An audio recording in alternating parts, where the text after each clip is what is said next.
The last question Yoko will ever answer. At 92 years old, Yoko Ono sat quietly in her New York apartment, the sound of birds outside blending softly with the hum of the city. For decades, reporters, fans, and strangers had asked her the same question over and over.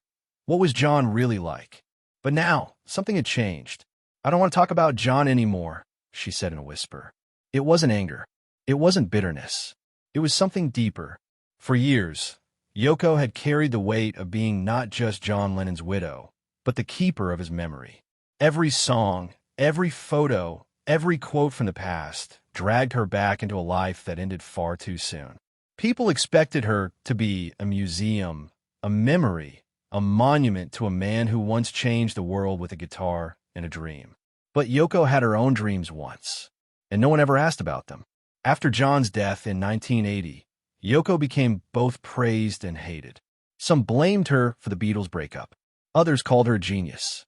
All she wanted was peace. Still, every interview circled back to the same place. "Tell us about John." She had always answered. Until now. What made her stop? It started with a letter. A handwritten note from a fan in Liverpool. It wasn't the usual kind. It didn't ask about John's glasses or the day he wrote Imagine. Instead, it asked a single question. "Yoko, do you ever miss yourself?" She read the letter 3 times. Then she cried, because the truth was she did. And that's when everything started to change, becoming Lennon's shadow. In the 1960s, Yoko was already an artist before she met John. She had her own shows, her own voice. She made strange, beautiful, and bold pieces that confused and fascinated people. Some saw her as ahead of her time. Others called her a fraud. But she didn't care. Then she met John. Their connection was instant. It was electric. They didn't just fall in love. They fused into one. Together, they created art, music, protests. They made the world stop and pay attention. A bed-in for peace. Albums that made people question everything. A love that looked different from anything the world had seen before. But behind the passion, something else was happening. Yoko was disappearing.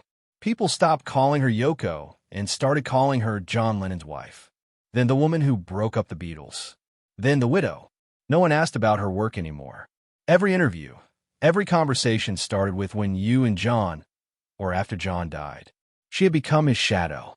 Even when she tried to make new music, critics compared it to John's. When she painted, they said, "Would John have liked this?" She was no longer seen as a person. She was a symbol. At first, she accepted it. She thought maybe that was love, keeping his story alive. But the years passed, and her own story stayed buried. She kept thinking about that letter. Do you ever miss yourself? The truth was haunting her. A life lived in silence. Yoko began to drift away from public life in the early 2000s. She stopped attending big events. Her art shows became quieter. No more interviews. No more tributes. The world noticed, but few understood. Behind closed doors, Yoko was battling more than age. Her health was slowly declining, but that wasn't what bothered her most. It was the feeling that she had been frozen in time. For decades, people only saw her as she was in 1980, the grieving wife standing outside the Dakota building, heartbroken, holding the world's pain in her hands. She still remembered the night John died. The screams, the flashing lights, the way her world shattered in seconds. She never forgot the blood on her coat. But what hurt more than the memory was how it had become everyone else's too. Strangers owned that moment now.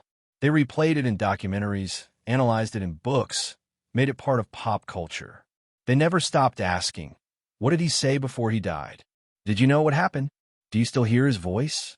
She answered for years, politely, calmly, even when it hurt. But as time went on, she realized something awful. She hadn't said anything about herself in decades. Not about her childhood in Japan, where she hid from bombs during World War II. Not about her loneliness in New York as a struggling artist. Not about the pain of being hated by millions just for loving someone. She had been silent, not just in public, but inside. And silence, she learned, doesn't always mean peace. The final goodbye to the world. One cold morning in 2025, Yoko sat by the window in her wheelchair, wrapped in a white shawl. She looked out at Central Park, where she and John once walked hand in hand. She watched the leaves fall, one by one, and felt something shift inside her. It was time. That day, she called her assistant and gave a simple instruction. No more questions about John. Ever. She wasn't angry. She just wanted freedom. Not from love, but from being trapped in someone else's story. She knew people might not understand. Some would be offended. Others would accuse her of trying to erase history. But she wasn't trying to erase John. She was trying to find Yoko.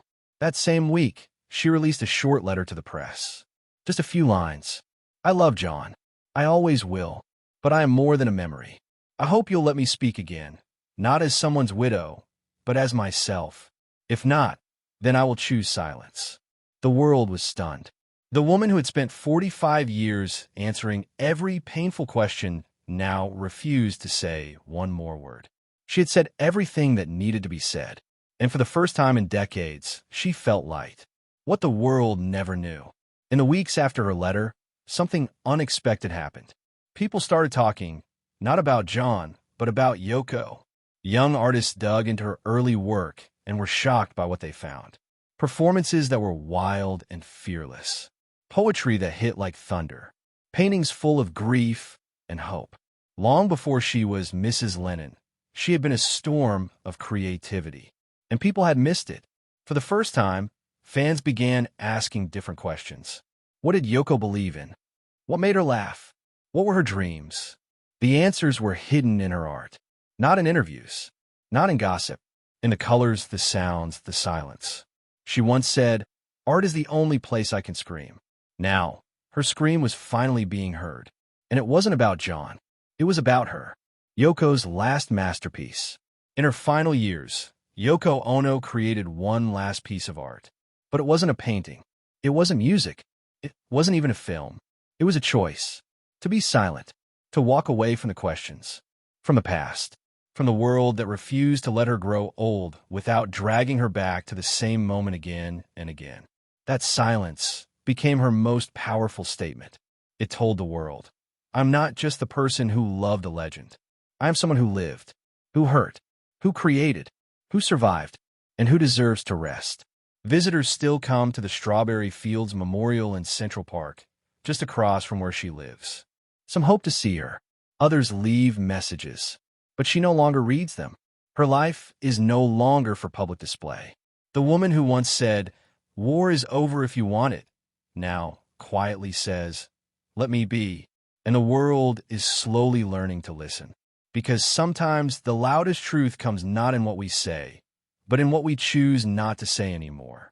Yoko's silence is not a retreat.